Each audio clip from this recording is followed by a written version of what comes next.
gearheads, thanks for tuning in. Don't forget to like, comment, share, and subscribe. As you can see, Dan's put together all the parts of the 67 Chevelle Super Sport. Let's see the process. Hey Dan, run that intro.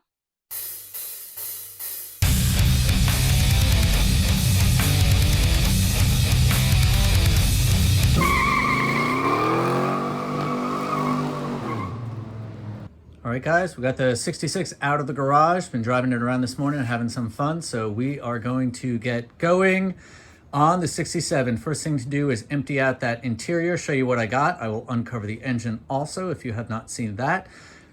This tire is holding air. Even the snow tire is holding air. But there's always got to be one. So we're going to pull this sucker off and see if we can fix it. All right, got it off. Had to slam it with a sledgehammer a little bit. As my dad would have said, it's only flat on the bottom, but this tire looks pretty chunked. So we're gonna go ahead and load it up on the Coates tire machine and pull it off.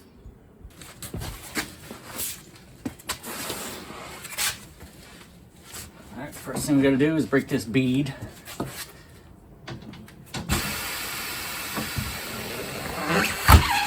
Sometimes these dry tires don't like to, sometimes I'll spray them when I got them open like that. Give it some lubrication.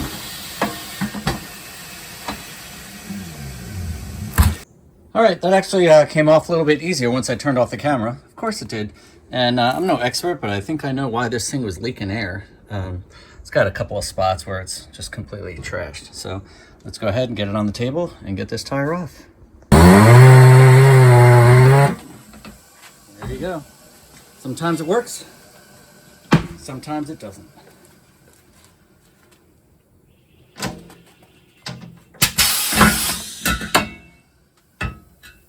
All right, here's one of the benefits of leaving a tire on a wheel. Even if the tire's shot, keeps the inside nice and clean. I've had some of these that have been really rusty around the inside beads. So we are going to put this tire on. This is one of the only 14s I have, and although it's a 185/75 14, and what we took off was a 215/75 14, that's pretty much the only choice I have. Now, since I'm not driving anywhere, it really doesn't matter. The only thing that I like to check is that the tires are at least close to the same height. That way the car will sit as level as possible. But again, like I said, I don't have a choice, and they're 14s and that one's holding air. So we're gonna throw this one on. But before we do that, we're gonna wanna just clean this up a little bit. We wanna make sure there's no weights on it. And we're also gonna pull this valve stem out and replace it because I can, and it's a good idea. So if you ever get a tire machine, you want to get a valve stem kit as well. And we're just going to cut this off of the inside and knock it out, and we'll be ready for the replacement. You can just grab it like this too.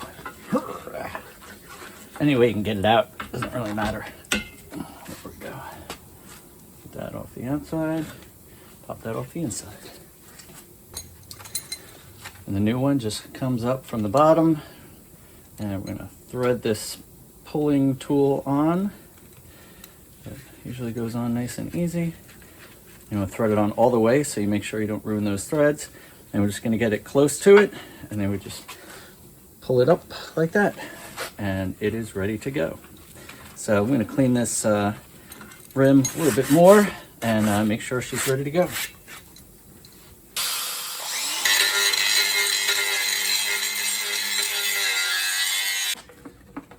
Once we got the tire ready to go on, hopefully it's not too old and dry rotted. I want to give it some lube, whatever this stuff is. Sometimes you just use soapy water. I think there's a special tire lube. I'm not really sure, but this was in this when I bought this thing, so assuming it's good stuff. It's pretty nasty. Looks like it's old and yucky, but if you have newer tires, you don't have to worry about this too much. You still have to lube it because you want it to go on nice and smooth. All right.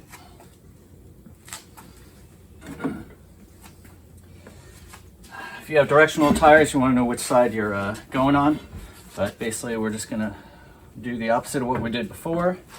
Make sure this is down. And we're going to put the tire on like that. Try and bring it around as much as possible. And get it going.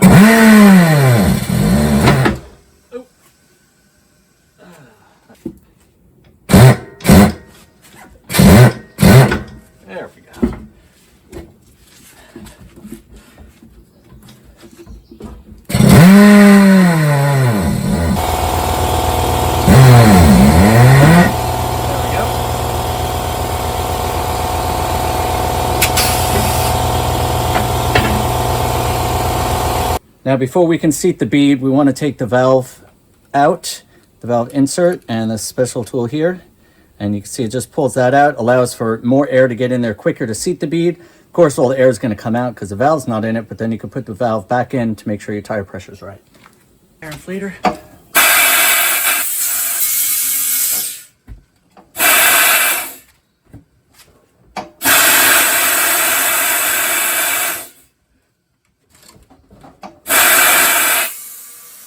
There we go, and then it'll pop. So be very aware it's going to pop. Check the bottom. Bottom looks pretty good, so I'm going to go ahead and put the valve back in.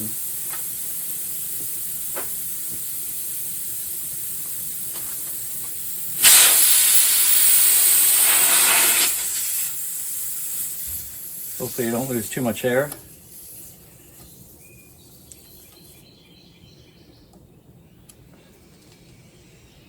Make sure it's not leaking, and go ahead and get it pumped up. The right pressure. So we're a little over 30. We're going to keep it at that. And it's ready to go back on.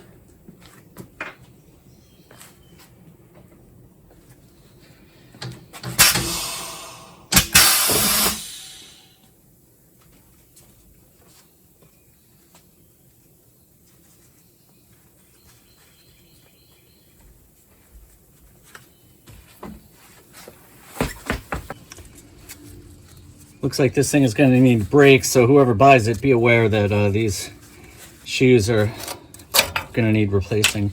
You guys, if you know me, you know that I don't like to leave threads the way they were. I like to tap and dye everything to make sure that it's working right. So I already ran this one in here, and it's pretty sticky, so let's get it off.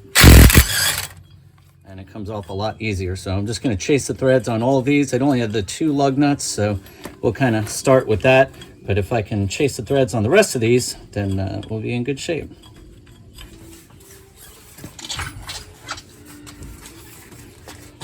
This is going to be the nicest tire this car has seen in a lot of years. Yeah, I don't know why we don't have a drum, but again, brakes will need to be done. I'm just realizing that now. I was able to chase 4 of these threads. But again, we only need 2 because that's all the lug nuts we have for right now. Since it's not going too fast down the road, unless it's on a trailer.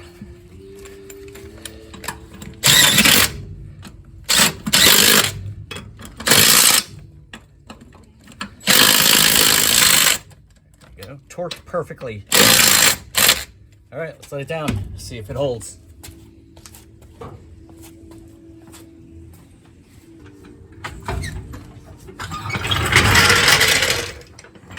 Hey guys, I posted a video a while ago of not being able to utilize the regular T-handle on a tap and die set, and a bunch of people were like, hey, there's sockets out there that you can get. So I got this pair, or this set of sockets, and it's actually magnetized, so it goes on there great. It's a full set, and you just put a ratchet on there. You can put an extension if you need to, and you just go ahead and tap away, and it works great. So, note. All right, guys, we're all ready. I'm going to clean out the interior, but I'm just going to take everything out. I'll do a time lapse, lay it out on the ground, on the garage, and then we'll take a look at what we have.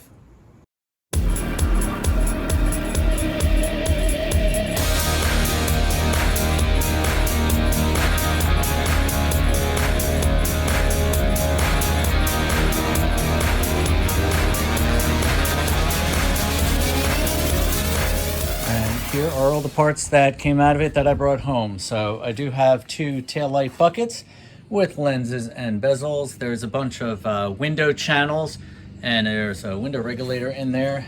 I do have a cowl vent grill. It is a little bent in the middle. So I don't know about that. We do have the vent windows for both of the doors. So those look like they're in pretty good shape, so they'll get put back in there. These are some of the window channels, the upper channels that go in the door openings. I do have a grill, but it's pretty shot, and I don't even know if I can attach it to the rad support I have. Now that is an aftermarket brand new rad support. that I actually bought from a guy so I can hang these fenders. And I do have a hood release, and we also have a filler panel for the front bumper that is new as well. So those will go on the car. Obviously, we have a set of doors here. We'll go over those in depth a little bit more. This is the passenger door. It's got some filler work and stuff in the back. Paint is pretty cracked up, and it's got some issues along the bottom, which is going to be expected for both of these doors. Here's the driver's door. It's got a hole in the back there. You can see it coming through, and of course some stuff in the front as well. So expected for the doors. Like I said, I do have hinges, so we'll be attaching them. And then we also have a pair of fenders. This fender's got some putty in the back. Somebody didn't even sand down. The front actually looks pretty good over there. And then this is going to be the driver's fender. And you can see there's some stuff going on down here. And of course in the back, the usual rust on these suckers. I'm gonna go ahead and clean that out, and then at some point we're gonna get to what's under there. So here's a result of what the interior looks like. Of course, there's no dash in it. You can see the firewall, which is good. You can see the condition of that. The toe cakes are pretty good. The floors, of course, will need to be replaced. You can see on the driver's side, even the cross member is shot right there. Right there. Can't find my finger. And then over here, I'm going to clean this out so we can get a better look at the passenger side, but obviously there's some holes there as well. The back on that side needs a little attention up there. And then the center looks okay. And then over here, we've got some holes there too. But I will clean this all out so we can get a better look at that. All right, vacuumed out the interior. Now you can see a little bit better the condition of the floors. So rust starts about there. On this side, of course, the transmission hump is usually pretty good. And that side, pretty much what we expected. There is a spot right back there. I think I mentioned that before, so that will need attention.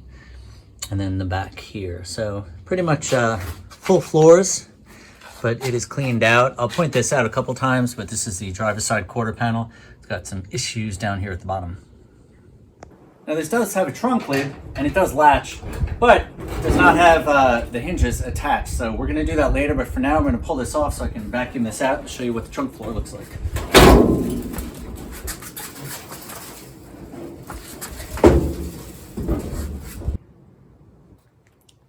So here's the first look at the trunk floor. Not too much garbage in it, which is good. And it actually does look pretty solid, except for this stuff over here. The quarters seem like somebody has done some weird things to them. The rise here, as usual, is okay. Let me get this cleaned out and we'll see what those things look like. And check out the back portion as well while we're here. And that actually looks pretty good coming up over here. So we get this cleaned up and we'll see what it looks like. And here is the trunk. There's a lot more damage in here that was hiding. Starting over on the driver's side, looks like there's a little crunchy crunch that was over here. Quarters look like they're original, don't look like they've been replaced, which is nice. Drop down, we'll have to see. Coming around to the inner wheelhouse, this is where you always get the floor issues here. But again, from the drop down, down looks pretty good. Of course, we know the whole floor is gonna have to be replaced, so I'm not even gonna bother with that. And the same thing on this side. I didn't realize this whole piece here was gone. The spare hookup is still there. This side, yeah, there's something else going on here. I don't know what these people did back then. Got some issues on the quarter inside there. Doesn't look like this one's been replaced either. So original quarters and this back panel, a little bit of surface rust at the bottom, but looks like everything here is as it should be. So might as well look at the trunk lid while I have it off. Don't think this is the original trunk lid, and the paint is pretty much gone on it. But as I said, I do have hinges in here. I do not have springs, so I'm just going to bolt this to the hinges, and we know the latch works, so at least that'll hold the trunk down. And that's pretty much going to be it back here, unless I decide to put that transmission and stuff back here instead of in the car, which I may do. So the next thing I'm going to do is put this door on, because I think it'll make a big difference in the way the car looks. So I'm going to take the door and put it up on the stand. I'm going to put the vent window in, and I'm going to put the hinges on the door, and then we'll go ahead and set it in here and see if I can get this done by myself. Going to attach the doors. So I have the door out here. I did tap all of these. This is a sliding plate in here. That's how you adjust the door. We'll get to that, more of that later. And I was able to get an original set of door hinges. These are the same for 66 and 67 Chevelle. And you can notice that some of them are flat and some of them have this little conical seat here. So you're going to use regular bolts on some of them, but the others with those conical seat is going to be these special screws, to which you may notice I only have 6 of these, and each door hinge needs 3. So that means we only have half of the amount we need. Probably going to end up using 2 in the top hinge, 1 in the bottom, 2 in the top, 1 in the bottom, unless I can find more screws like that, which I may be able to, which brings me to my next point. These are the ones that I got with it. I can see where I'm shooting here. And you can see these are regular new style bolts, and they will work fine, but this is actually one of the original ones that came out. And if you notice, they have the threads ground off the first like 1/4 inch or so. That helps you locate the threads a little bit easier. It'll kind of go in and before it starts threading, so that'll help you locate. Now, if you do have like a shop, you can just go ahead and grind off the first couple to give you that similar effect. Just make sure if you do that, you either chase the threads after that, or if you put a nut on when you grind it down and then you work the nut off, it'll straighten out the threads for you. So let's get to putting on some hinges. And then I was looking at my hinges and realized that my doors swing wide open because my detents are broken. So I decided I'm going to use these on my car. But in order to get to the hinges, you have to take the fenders off, which means you have to take the hood off. And to get the fenders off, you got to take the bumper off. And well, I don't really feel like taking my car apart today. So that meant I needed another set of hinges. So I was able to get these, which is better suited to this car. Those I think will look better on my car. These will look fine on this car. Now, I do want to point out a couple of things.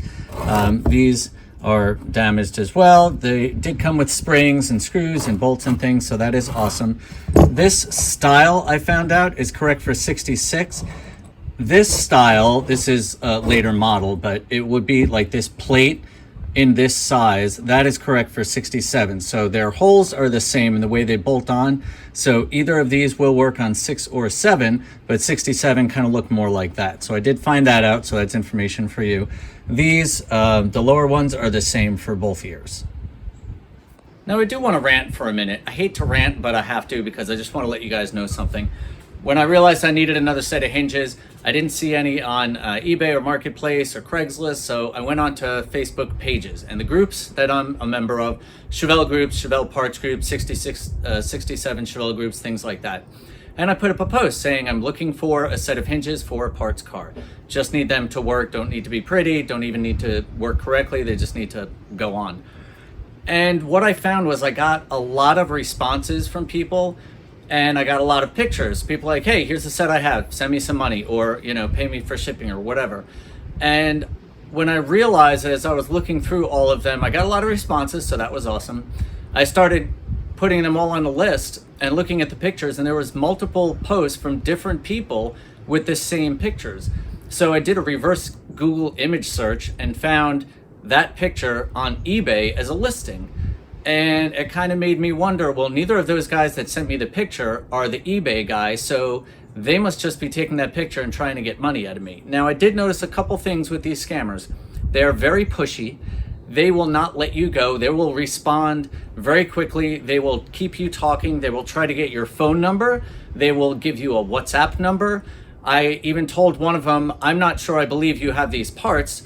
And he said, well, just pay me for shipping, and then when you get the parts, you can pay me the rest. I'm like, so I'm still giving you money for nothing, apparently, or evidently, whatever. So what I started doing, and it kind of annoyed some people, but it worked with others. I said, hey, just do me a favor.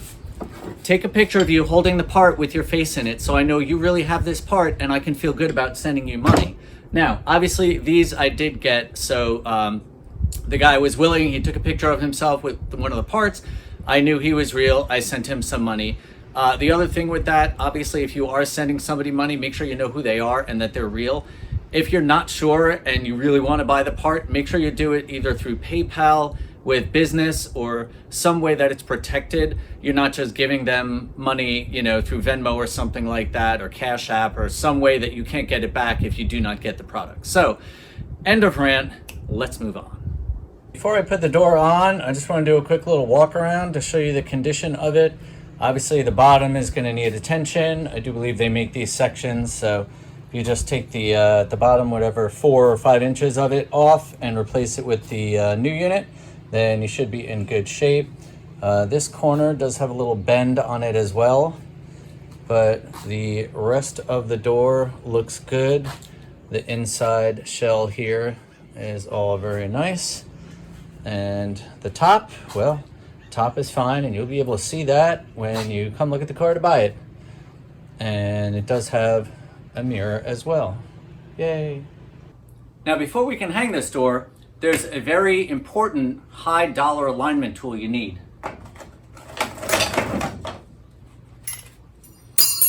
Paint sticks. That's right, paint sticks. Now, there are different thicknesses of paint sticks, so you want to make sure that you have one that's the correct gap for whatever car you're working on. Obviously, if you have a painted vehicle, you're going to be a little bit more careful than me. But for my purposes, I'm basically just going to take a couple of these paint sticks and tape them on here. That will give me about the right size gap. And then once you have it finalized, you can, of course, make final adjustments on the pins and the hinges. And we'll show you that as soon as we get the door on. So we're just going to grab some painter's tape, and I'm just going to put a piece of tape right there. It'll hold it on good enough so when we put the door on, that will give us our gap. Now, another thing that could help you, which I do not have, is a door latch. So if you can latch the door at the back, it will help hold it up, or you can do one of those fancy jack systems where you can jack up the door. But for my purposes, and because I'm alone, I'm just going to get a bolt started in here, and we'll kind of go from there.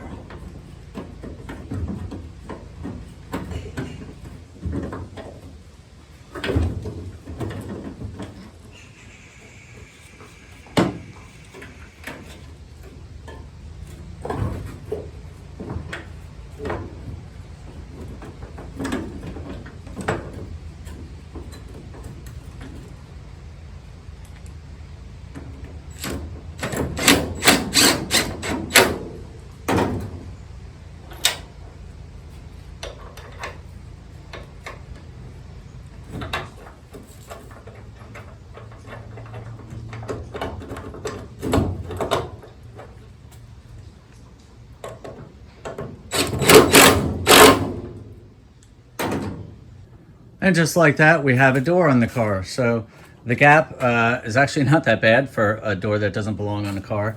It is, I want to point out, a good thing if you don't have the latch, so you can kind of open and close it without it latching. You have to open it up. Also, I am looking for a latch, so if you have a latch for a 66, 67 Chevelle, please send me a picture of you holding it and how much you want for it. Shipped to Raleigh, North Carolina, and you can send me an email on that. And a couple things I want to point out. So you have the upper and lower hinges. So you have the bolts on this side, you have the screws on the door side. So a couple things about alignment, and I'm no expert, but this is generally speaking. If you want to bring the back of the door up or down, you can loosen these and it'll kind of rotate this way, bringing it up or down. And then if you want to bring the door in or out, you loosen here or here. But keep in mind, if you have it latched, it's going to kind of twist at an angle because it's the 2 points. So you just got to kind of play with it. But once you get it set, you can see why you don't have access to this once the fender's on. So I'm going to get the other door on, and then we'll put the rad support on, and then we'll hang the fenders. I already got this on here, but I got to put some screws on it. Doesn't look very good, so I don't even know if that's usable. But we have it, so we're going to put it on there. We also have the splash pan. I got the bumper on the side of the house somewhere. So we're going to get all of this together, and hey, look at that. we got a door, and it opens and it closes. I do have a latch for the other side, so when we get to the other side, we'll be able to open and close that door and latch it. All right, guys, so now that this door is on, I need to get the other door on. So I put the front end up on the dollies so I can slide the front end over so I can get some access to get that door on.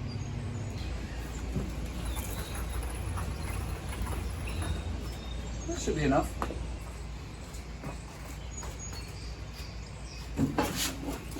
All right, putting the door up here because I do have a latch to put in it, and I'm going to put the hinges on it here. That way the latch will close it on the back and it'll basically be held up on the front and I can get the bolts in easier. So I have the latch here, and if you look on the door, you could see that there's a conical seat here. So you want to make sure that you have the right screws that have that seat on them. You can't use bolts or anything like that, like regular screws will not be right. So make sure you have the right stuff.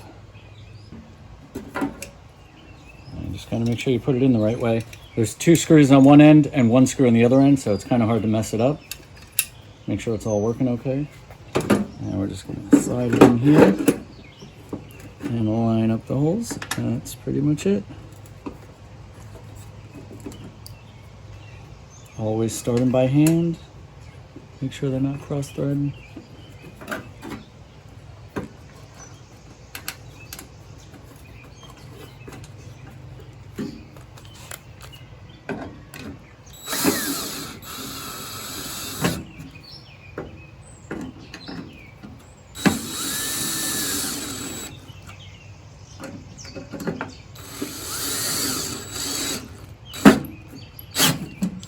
Too much.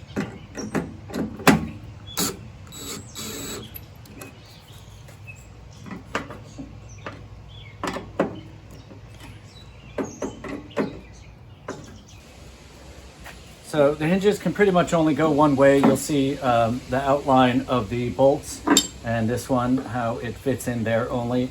Now 66 and 67 Chevelle upper hinges are the same and interchangeable side to side. The bottoms is one side or the other, and you can tell by where the bumps are. Usually, like you can see on this one, there's a detent and a spring that's supposed to be there. This is what holds your door open when you open it. I bought these for this car, but they're red and they're in good shape, so I'm going to put these on my 66, and this car is going to get these. So this door will swing open and closed, but you can tap those out and put the detent on it. Obviously, these are going to have to be painted anyway, but let's get them bolted on. All right, the hinges are on and ready to go. I only had 4 screws, so I know 6, but I figured it's a good opportunity to show you the bottom of the door and the attention it will need. It's not terrible. I mean, it definitely could be worse, so I don't think this is too bad, but definitely something will need attention if you keep these doors. Other than that, the door is actually in really good condition otherwise. I bought it from a guy that was going with aftermarket stuff, and he said he was having a heck of a time trying to get the aftermarket panels to fit and sit right. And I said, well, these don't seem that bad to me. Let me know if you would have replaced these doors or kept them. Guys, I totally forgot I have these awesome lights from Cineton that make everything really bright. So go check out that video. Maybe I'll link it at the end of this video. But anyway, we're gonna go ahead and get this door moved over to the car. So let's, and when I say let's, I mean I'm gonna do it, you just watch. But we'll get it over there. And I have a problem, so I need to turn myself around. It's a lot easier to do this when there's nothing in the door. So basically just gonna lift it up. We're gonna latch it at the back. So that's holding. And then that way, you know it's not going to fall down. We can grab these bolts and get them started.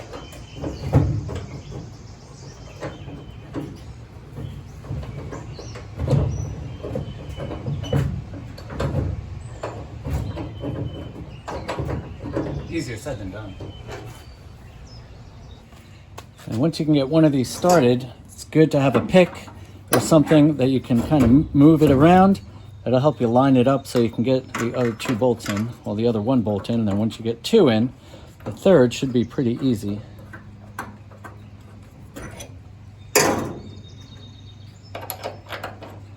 See? Now, I'm not too concerned about where this is sitting. Obviously, if you're doing a restoration, you want to make sure your gaps are right. gap it from the back to the front, and then that way when your front's set and your fenders go on, everything will be lining up. This is a project, so I'm just gonna make it good enough. And once you get done aligning your door, you'll be able to open it and close it with ease. Now, if you haven't guessed it yet, the thing that sucks about these cars is that access to these bolts is covered up by the fender. So you really need the front end off in order to align your doors and do all of that stuff. But we're done with that, so let's get a radiator support on this thing so we can hang some fenders. Now, since we didn't have any mounts, I actually bought some brand new ones. So, hey, you're getting some brand new parts here. They come with the bolts and the washers and everything you need. So we'll get these set up and then we'll get the rad support over here. All right, so with the bushings on there, just have to line this up on top of them.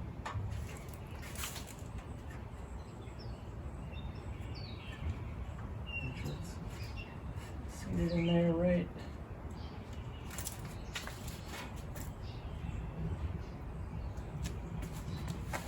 And then we're gonna take these bolt tops and put that in there. And then I'm gonna hold this with this hand. Hopefully that won't come and hit me. I'm gonna take my glove off because it seems like it would be easier. And then we have the big flat washer, a lock washer, which the kit did not come with, but you're supposed to have one, so thankfully I had one. That's why it's always good to have a bucket of bolts or a stash. And then the nut, and that should be it. All right, I'm gonna do the same thing on this side. Put that through there. And get this stuff together. Might use my head.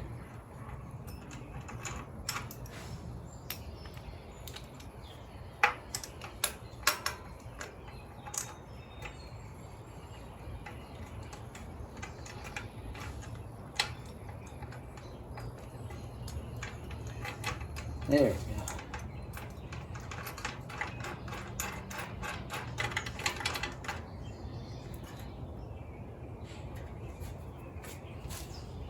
All right, I have it bolted on, but I'm gonna leave it a little bit loose. We're gonna need some movement available to go ahead and align that fender, but first, I'm gonna make sure all these threads are chased so we're not gonna have a problem with the bolts.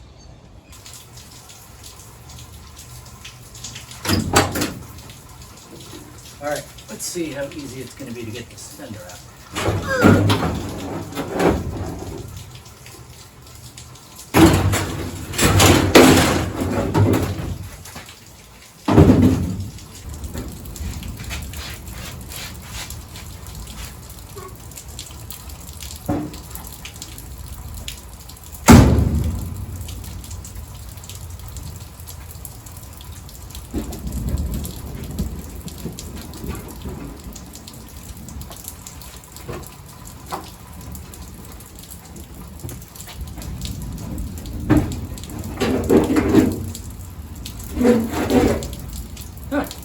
Seems pretty easy.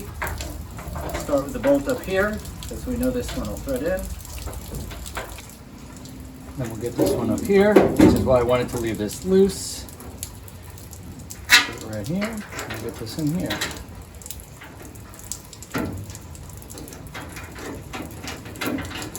Good, starts by hand, nice.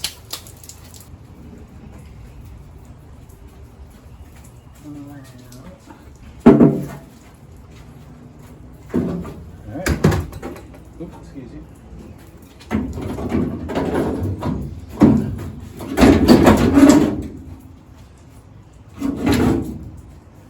All right. Put this one back here to start.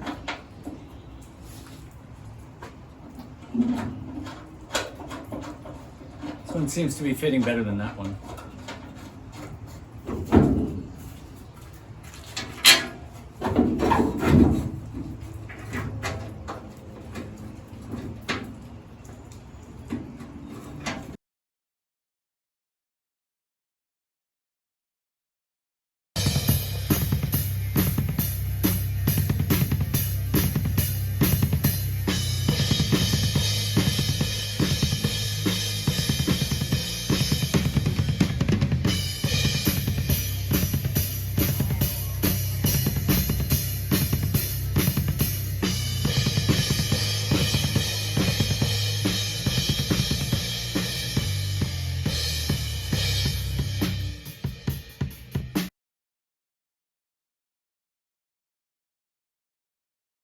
Cal was just sitting here, so I did have some screws, so I put some screws in that, so that's locked down. Got the fenders on and locked in. The gaps are all wonky. Of course, that is something that would need to be worked on. We got the top of the rad support done, so the last thing I need to do is work on these down here. Now, these, I don't think they need to be torqued, but they do have steel sleeves in them, so you can go ahead and make sure that's nice and tight. So I got this filler panel along with the rad support, so I was going to put that on with the grill I found, but then I remembered that I found this one on the farm. So I'm going to put that one on, and then we have the hood, and then the bumper. And then we're going to move to the back, but let's get this operation on there first. So I'm not sure how this is gonna bolt up, but looks like that goes there, that goes there. That metal may have to come off, or maybe left over from something else. Looks like it's going to go into there. That'll get out of the way. We do that. That goes under there. This goes to here. All right. So let me get some bolts, and we'll get this guy situated. All right, found a bag of bolts that are original. I don't know what they're for, but a lot of times they only use so many sizes on these cars, and one size is used in a lot of places.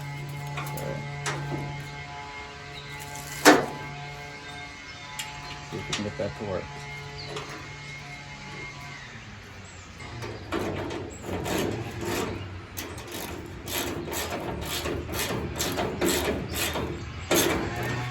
That'll work. Pleasures of being a YouTuber in the suburbs.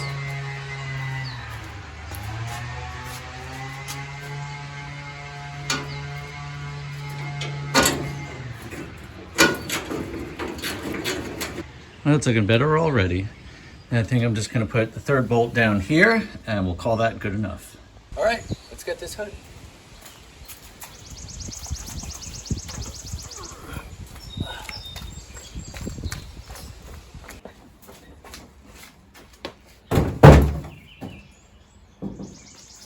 I'm putting it like this because I want to tap out those threads, because I do plan on getting hinges. Panel by panel, she's getting closer. Got the hood on. Now let's get to that bumper. Got the bumper in here. Now this does have some pretty rusty bolts, so we're going to have to see if I can get these off and reuse them, or I'll just use standard hardware because nobody sees them. That's one good thing about big hardware, it comes off easily. So let's tap and die these and reuse them. And this is why we chase threads, because that will work way better than that. That must be huge on your TV, sorry. I can't believe how much better this thing looks with a front end on it. It looks like an actual car now.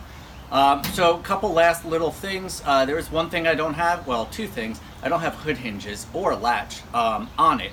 I did get a latch, so this thing is not going to be just flopping around. So let's go take a look at that. So here it is. I got this hood latch on eBay, and it was perfect for what I needed. It's not brand new, it's not restored, it's not aftermarket. It's old and rusty, just like it came off a car. Perfect for me to hold the hood down on this project. But then I found something else. I had a guy come over that was looking at the car. He was interested in buying it, so he wanted to see what was in the trunk, so I opened it up and showed him. And I saw this, and I said, well, hey, here's a hood latch. It doesn't quite look like the other one though, but it does have the centerpiece, and actually I have another centerpiece right there. So let's pull all this stuff out and see what we got. All right, so there are some obvious differences between these two. This one is actually the other way, and these latches, as we can compare them here, look pretty different. This has a big curve on it, this one does not. So I'm going to do some research. This one also bumps up, so these are two different. If this is 67, then this is not, so let's find out what this is. All right, so a little quick research on the internet. I found this that looks exactly like what we have here with the drop down and everything. And this says, Jeg says it's a hood latch for a 64 to 65 Chevelle El Camino Malibu. So I guess I have a hood latch for a 64.5 El Camino Malibu if anybody needs one. So hoping this is at least the right piece, and we do need that piece. So let's see if we can make that all fit. All right, took the hood off so it's easier to work with. Since I don't have the hinges, I don't need this thing falling on me. And would you look at that, we already have that centerpiece in there. So all we need to do is bring that latch over and see if it fits. And look at that, it fits perfectly. So let me make sure all these threads are tapped and cleaned, and then we'll find some bolts and get this sucker bolted in. All right, got all the holes tapped, and we're gonna go ahead and get these started by hand and then get them in with the impact. There you go, see?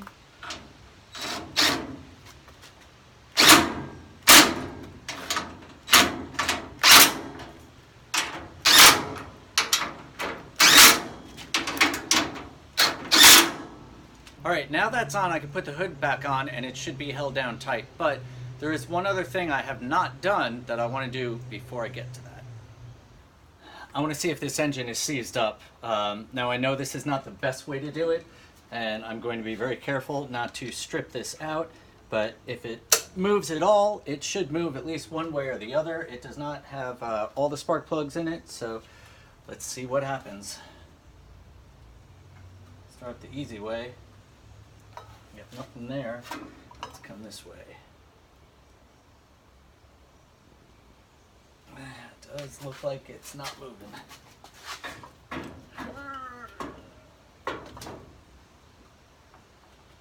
Did it just move? Can't tell. Oh, it did. Hey, look at that. So, it's moving. Just a tiny bit, of course. I'm sure it's not happy and will need a lot more love, but that's probably, it could just be the crank and it's got enough slack in it that the pistons are not moving. But you know, if you're gonna buy this thing, $67,396. Let me show you the numbers. All right, so here's the pad. It's Tonawanda. April 29th it was born, and EDH means 325 horsepower with a Holly. All right, so trying to figure this out with a buddy of mine. I'm gonna clean up the engine casting number on the back of the block and see what it shows.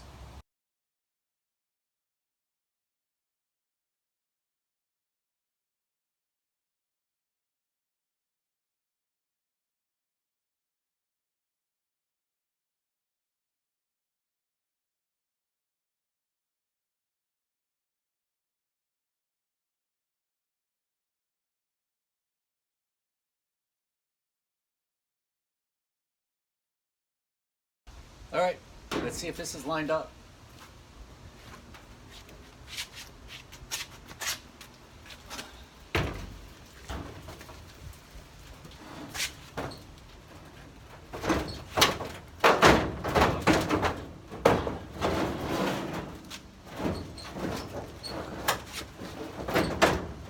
It's easier than it looks.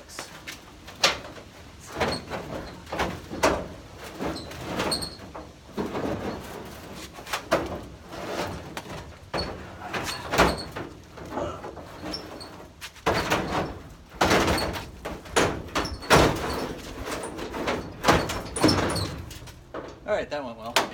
All right, let's see if this is lined up.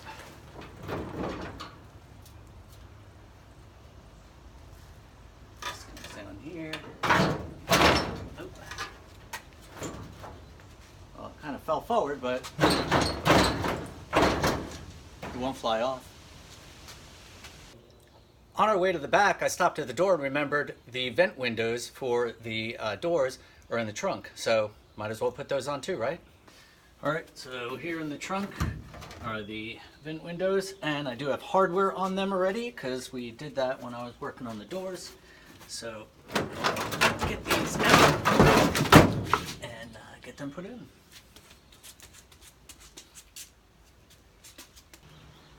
All right, so putting these in is pretty simple as long as you don't have your door glass in. Sometimes you do have to twist them around a little bit depending on how the mounts are. These just slide right down. And they do have a couple of mounting points, but I'm just going to put on the hardware for what I had. Same thing here, we'll just drop this in.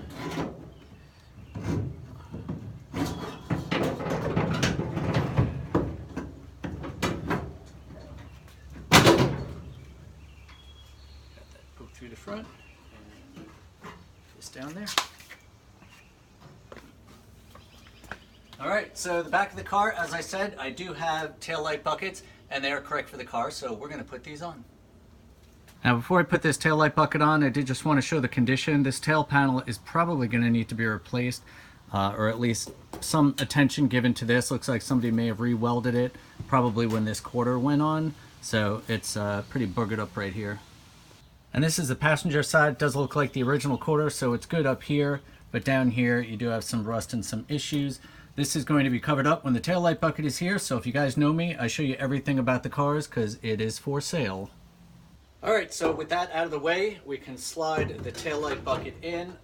Obviously, these are from not this car. I got them from a guy. I actually did buy these because I try to make the cars look complete. And we'll go ahead and get some speed nuts on the inside. And while I was putting this taillight bucket on, I did notice this little buckle on the floor. And that is likely why the quarter panel was replaced. So again, with full disclosure, letting you guys know what I find, this is the trunk floor over there. And we'll do the same thing here on this side. I'll get this bucket in behind the bumper and see if we can get it to line up. Sorry.